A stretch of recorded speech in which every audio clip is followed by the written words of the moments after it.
اسرائیل جس کا return constitution نہیں ہے، اور ایک یونائٹڈ کنگڈم جن کا ریٹن کانسٹیٹیوشن. تو اس لیے سب سے بے ضرر جو ہے ستون ریاست کا وہ عدلیہ ہی کو تصور کیا جاتا ہے. لیکن بدقسمتی یہ ہوئی کہ قائد اعظم کا تو وصال ہو گیا. مارنے کے لیے ان کو نکلے تھے، اور جو انہوں نے وہ لگائے ہوئے تھے مسعود محمود وغیرہ، اپنی خاص بنائی ہوئی تھی پولیس فورس کے فیصلے پر پھانسی ہوئی. اور لوگ کہتے بھی ہیں جی یہ ان کی شہادت بڑی ناروا تھی، لیکن حقیقت یہ ہے کہ سارا جو تھا واقعہ یہ انہوں نے ہی اس کا کیا تھا، تصور بھی اور اس کو عمل بھی کیا تھا.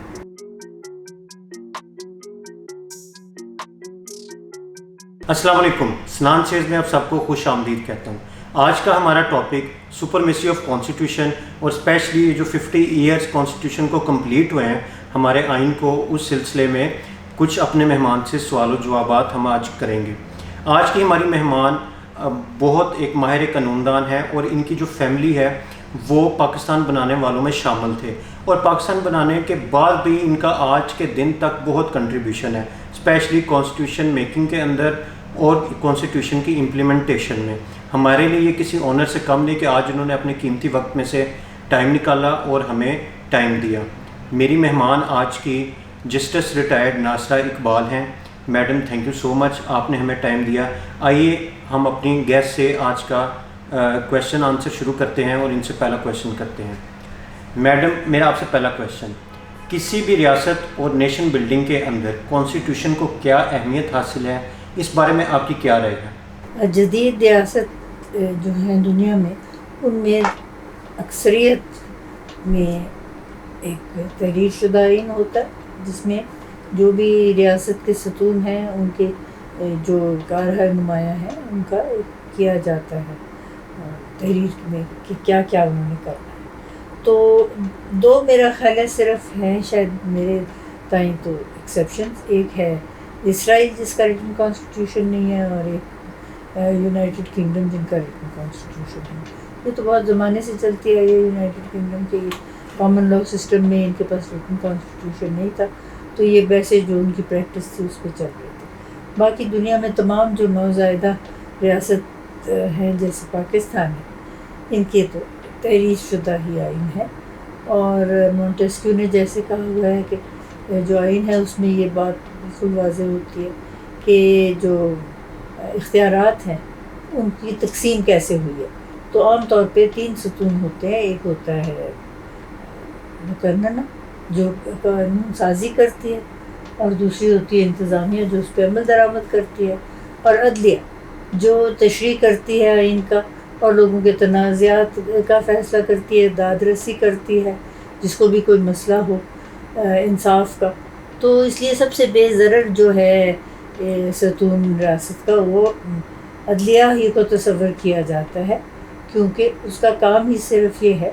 کہ وہ قانون کے اوپر عمل درآمد کرانے میں، اس کی تشریح کرنے میں اور لوگوں کے داد رسی کرنے میں وہ اپنا جو ہے واضح کردار ادا کرے. میم 1947 سے لے کے 1973 تک ہمارے پاس ایک پراپر کانسٹیٹیوشن نہیں تھا. یعنی ہمیں 1947 سے لے کے 56 تک ہم ایک آبجیکٹیو ریزولوشن کے تحت ہم ملک چلاتے رہے. اس کے بعد بیسک پرنسپل کمیٹی رپورٹس آ گئیں. ایک پراپر کانسٹیٹیوشن بناتے ہوئے ہمیں اتنا ٹائم کیوں لگا؟ 73 میں جو ہمارے پاس کانسٹیٹیوشن ہے، کیا وجہ تھی کہ اتنا وقت ہمیں کیوں لگا؟ اصل میں بات یہ ہے کہ ہمیں پاکستان کے وقت قائد اعظم اگر ان کو اللہ تعالیٰ فرصت دیتا اور ان کا وصال نہ ہو جاتا سال کے اندر، تو پھر تو شاید آئین سازی تبھی مکمل ہو جاتی، کیونکہ وہ بہت بڑے قانون دان بھی تھے، اور انہوں نے ہی تحریک پاکستان جو تھی اس کو چلایا تھا. تمام لوگوں نے ان کی قیادت میں پاکستان حاصل کیا. لیکن بدقسمتی یہ ہوئی کہ قائد اعظم کا تو وصال ہو گیا، اور پھر جو ان کے ساتھی تھے دیرینہ لیاقت علی خان، انہوں نے بس اتنا کیا کہ شاید آبجیکٹیو ریزولوشن پاس کرائی، اور اس کے بعد ان کو بھی کسی سازش کے تحت ان کو بنا لیا شہادت کا نشانہ. اور اس وجہ سے پہلا آئین جو تھا اس میں تو کافی لگ گیا بننے میں، کیونکہ پھر جیسے قائد اعظم نے خود فرمایا تھا کہ میری جیب میں تو سب کھوٹے سکے ہیں، تو کسی کو زیادہ آئین سازی کے بارے میں کچھ تجربہ بھی نہیں تھا، اور پاکستان بننے کی وجوہات میں سے ایک وجہ یہی تھی کہ تعلیم جو تھی وہ اس میں مسلمانوں کو پیچھے رکھا جاتا تھا، اور اگر علی گڑھ یونیورسٹی نہ بنتی تو سر سید احمد خان نے اس کا اجرا کیا تھا، تو مسلمان تو بہت ہی پیچھے رہ جاتے۔ تو یہ پاکستان بننے سے یہ ہوا کہ ان کو ذرا شعور آ گیا اور تعلیم جو تھی وہ حاصل کرنے کا موقع زیادہ ملا۔ تو یہ پہلی تو آئین کی یہ صورت تھی، اور جس وقت وہ آئین تقریباً بن ہی گیا تھا 1956 میں، تو پھر غصب آ گیا۔ ایک تو ہمارے یہاں غصب بہت ہوتا رہا، اور ایوب خان جو تھا اس نے غصب کی بنیاد رکھی، کیونکہ جو ہمارے فوج پاکستان ہے ان کا کام ہے ہمارے سرحدوں کی حفاظت کرے، یہ نہیں کہ یہ بیچ میں مداخلت کرے سیاسی اور آئینی اور قانونی معاملات۔ لیکن ایوب خان نے ایسا کیا، اور 1958 میں انہوں نے وہ تحلیل کر دیا جو 56 میں بنا تھا، اور اپنا یہ پھر 10 سال تقریباً بلکہ 11 سال رہے ایک پہلے ڈکٹیٹر، اور انہوں نے پھر اپنا آئین جو تھا وہ تخلیق کیا، اور اس کو انہوں نے کہا کہ جی پاکستان جو ہے یہ ایسی مملکت نہیں ہے جس میں اور مغربی ممالک کی طرح کے آئین ہوں، اور انہوں نے کہا کہ جی لوگ بھی جو ہیں وہ اس کے اہل نہیں ہیں کہ وہ خود الیکٹ کرے، تو انہوں نے ایک تو انڈائریکٹ الیکشن کا طریقہ رکھا، اور ایک یونی کیمرل لیجسلیچر رکھا، پریزیڈینشل سسٹم آف گورنمنٹ بنائی، اور خود بن گئے اس کے سب سے بڑے جو تھے صدر ایک جو بن گئے۔ تو وہ آئین جو تھا وہ تو ایسا تھا ہی نہیں کہ زیادہ دیر چلتا۔ جس وقت لوگوں کو یہ سارا احساس ہوا کہ یہ الیکشن بھی نہیں کرانا چاہتے اور نہ یہ صحیح طور پہ جمہوریت چلاتے ہیں، کیونکہ وہ انہوں نے نیا ڈھونگ رچایا تھا بنیادی جمہوریت، اور مادری ملت فاطمہ جناح جب سامنے آئیں ان کے ساتھ بھی انہوں نے کوئی اچھا برتاؤ نہیں کیا، اس لیے بالآخر ان کو اپنا چھوڑنا ہی پڑا، غصب اور فسادات اور جو اقتدار انہوں نے سنبھالا ہوا تھا وہ چھوڑنا پڑا۔ اس کے بعد یحییٰ خان آئے،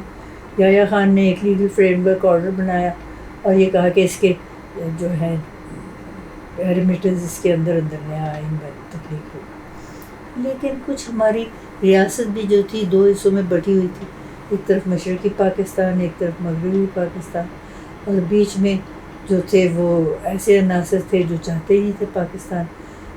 جو ہے وہ آگے چلے، یعنی کہ ہندوستان، کیونکہ 1000 میل سے زیادہ کا فاصلہ تھا۔ تو وہ وہاں پہ عوامی لیگ کامیاب ہوئی، ادھر پیپلز پارٹی کو اس طرح کی واضح اکثریت تو نہ ملی، لیکن کافی اکثریت ان کی تھی۔ تو کیونکہ آئین بننا تھا وہاں جہاں کہ زیادہ اکثریت تھی، تو جو ادھر کے ہمارے پیپل پارٹی کے رہنما تھے یا بھٹو، انہوں نے تو ساتھ دینے سے انکار کر دیا۔ انہوں نے کہا جی ہم مشرقی پاکستان جائیں گے ہی نہیں۔ تو اس سے نتیجہ یہ نکلا کہ پھر اکثریت تو واضح مشرقی پاکستان کی تھی، ان کے ساتھ کو خانہ جنگی شروع ہو گئی، اور یحییٰ خان جو تھے اس وقت کے صدر، ان کو انہوں نے کچھ اکسایا بھٹو، کیونکہ وہ تو چاہتے تھے نا کہ ان کو مطلق العنانی ہو اور ان کا بھی اسی طریقے سے اختیار ہو جیسے کہ ایوب خان کا تھا یا ڈکٹیٹر کا ہوتا۔ تو وہ جو خانہ جنگی ہوئی اس میں ہمارا ملک جو تھا وہ 2 لخت ہو گیا، ادھر بنگلہ دیش بن گیا، مجیب الرحمان ان کے صدر بن گئے، ادھر انہوں نے پہلی دفعہ مارشل لاء ایڈمنسٹریٹر کا کردار سنبھالا، اور پھر وہ جو آئین وہ جو تھا اسمبلی باقی ماندہ اس کی قیادت انہوں نے کی، اور ان سے انہوں نے یہ آئین جو تھا یہ پھر بنوایا جو اس وقت ہمارے یہاں رائج ہے، اور اس کو بھی اب 50 سال ہو گئے، کیونکہ اسی ہفتے ہم نے اس کی 50 سالہ جو تھی وہ یوم تاسیس منایا ہے۔ تو اس میں یہ تھا کہ کیونکہ وہ بہت زیادہ تھے با اختیار، اور چیف مارشل لاء ایڈمنسٹریٹر بھی بنے ہوئے تھے باوجود اس کے سویلین تھے، انہوں نے ہر ایک کو تقریباً آمادہ کر لیا کہ وہ آئین کا جو انہوں نے پیش کیا ہے نقشہ اس کو قبول کر لیا۔ ان کے ساتھ میاں محمود علی قصوری تھے، بہت بڑے قانون دان، جن کی وجہ سے یہ بنا، اور اختلاف کی انہوں نے کسی کو اجازت نہیں دی۔ ایک اختلاف کیا تھا قصوری نے، وہ جو ایک تھا علی احمد قصوری شاید ان کا نام تھا، تو انہوں نے ان سے کہا کہ میں آپ سے سج لوں، اور پھر ان پہ حملہ کروایا اور ان کی ڈیتھ نہیں ہوئی، ان کے والد کی ڈیتھ ہوئی. مارنے کے لیے ان کو نکلے تھے، اور جو انہوں نے وہ لگائے ہوئے تھے مسعود محمود وغیرہ، اپنی خاص بنائی ہوئی تھی ایک پولیس فورس، تو شہید ہو گئے ان کے والد، اور ان کے خلاف پھر پرچہ بھی کٹا، اور جس کا پھر آخر میں جا کے یہ نتیجہ ہوا کہ ذوالفقار علی بھٹو کو عدالت کے فیصلے پر پھانسی ہوئی. اور لوگ کہتے بھی ہیں جی یہ ان کی شہادت بڑی ناروا تھی، لیکن حقیقت یہ ہے کہ سارا جو تھا واقعہ یہ انہوں نے ہی اس کا کیا تھا، تصور بھی اور اس کو عمل بھی کیا تھا. تو پھر آئین تو خیر اپنی جگہ قائم رہا، کیونکہ وہ کنسنسس تھا، یعنی کہ اتفاق رائے سے بنا ہوا تھا. صرف وہ ایک قصوری صاحب تھے جو علیحدہ ان کی رائے تھی، اختلاف انہوں نے کیا تھا. تو وہ پھر جو تھا آئین، کیونکہ سب نے ایک بنایا تھا کثرت رائے سے، اور لوگوں کو اس بات کا بھی بڑا خدشہ تھا کہ مغربی پاکستان ایک رہ گیا ہے، تو یہ نہ ہو کہ یہاں بھی کوئی آپس میں ہو جائے اختلافات. تو وہ جو آئین ہے وہ 50 سال اس طرح ہمارے یہاں چلتا بھی رہا. اور اس کا ایک یہ بھی بڑا وجہ تھی کہ اس آئین میں گنجائش تھی کہ اس کی ترامیم اتنی مشکل نہیں تھی جو عام طور پہ تحریر شدہ آئین کی ہوتی. تو نتیجتاً وقتاً فوقتاً اب تو میرا خیال ہے 20-21